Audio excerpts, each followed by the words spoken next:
American Pickers is History Channel reality TV series that follows antique and collectible pickers Mike Wolfe, Frank Fritz, and Danielle Colby, who travel around the country, picking and buying various items either for resale or their personal collections. It's a pretty cool job, particularly for those who enjoy American history and have a knack for spotting diamonds in the rough. Viewers have been joining the pickers on their hunt for antiques since 2010, but some picks are definitely more noteworthy than others. Here are 10 of the coolest things found on American Pickers over the years.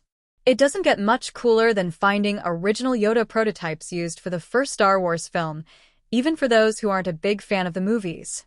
When Mike and Frank went rifling through a woman's movie memorabilia collection, they found an entire rack of little Yodas and decided to call Mario Chiodo, a creator of prototypes, for a little bit more information on what kind of force they were dealing with.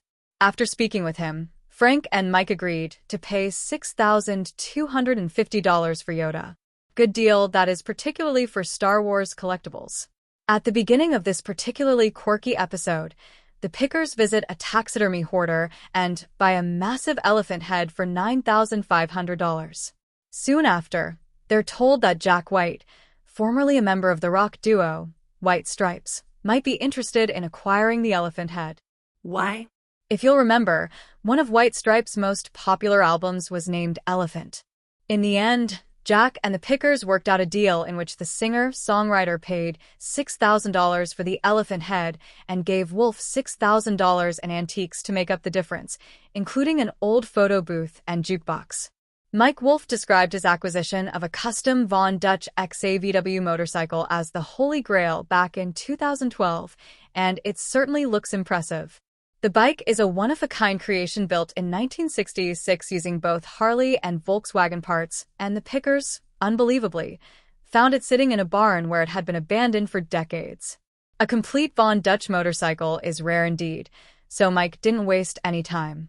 He eventually sold the bike for $21,000. At the beginning of Season 3, the pickers traveled to Bushkill Park in Pennsylvania to visit an abandoned amusement park that had originally opened in 1902. After a tour of the park alongside Neil Fennell, aka Balloons the Clown, they eventually came across some old sideshow banners from the early 1900s. Related, 20 restrictions the cast of American Pickers must obey. Fritz and Mike have a pretty good eye for a deal because they paid $700 for the banners and eventually found out they were worth $5,000-$6,000. This beauty was found by Danielle Colby inside a family barn in rural Louisiana, quite a long way from the home of Jell-O in Leroy, New York. The pickers paid $6,500 for it before selling it to the Jell-O Museum. The horse-drawn wagon dates between 1902 and 1904 and was once a huge source of advertising for the company. Pretty cool find, even for those who aren't big Jell-O fans. This particular episode featured singer-slash-guitarist Dan Auerbach of the Black Keys losing his mind over a Chet Atkins model Gretsch guitar that once belonged to someone named Rudy. The pickers had previously bought the instrument for $9,500. Related, 15 rules American pickers have to follow, and 5 they love to break. The Chet Atkins model is probably the most desirable Gretsch, Auerbach gushed, before buying the guitar and amp for $10,000. There's a difference between guitars that collectors collect and ones that players use. This one is a player's guitar. Mike and Frank took a trip to California on a hunt for some Hollywood memorabilia and found themselves at the home of Dawn and Nanette, who live in an old honky-tonk dance hall. After looking behind a curtain, Mike discovered a set of Laurel and Hardy masks, who just happened to be Mike and Frank's alter egos. For those who are unaware, Laurel and Hardy were a slapstick comedy duo who were well known in the 1920s to the mid-1940s. The pickers scored both masks for $60 and now both permanently reside at Mike's store in Nashville. It's rare that Mike and Frank are involved in a bad deal, but this particular toy appeared to be an original, mint-condition Lionel train set.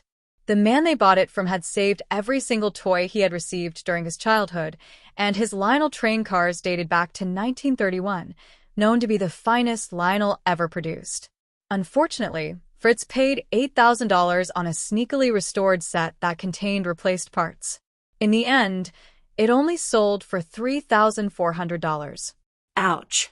Before the band Aerosmith became hugely popular, they once traveled to their gigs in a tiny van back in the early 1970s.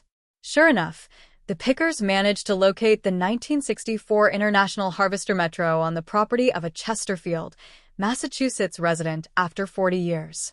Related, History Channel ignores Martin Luther King Jr.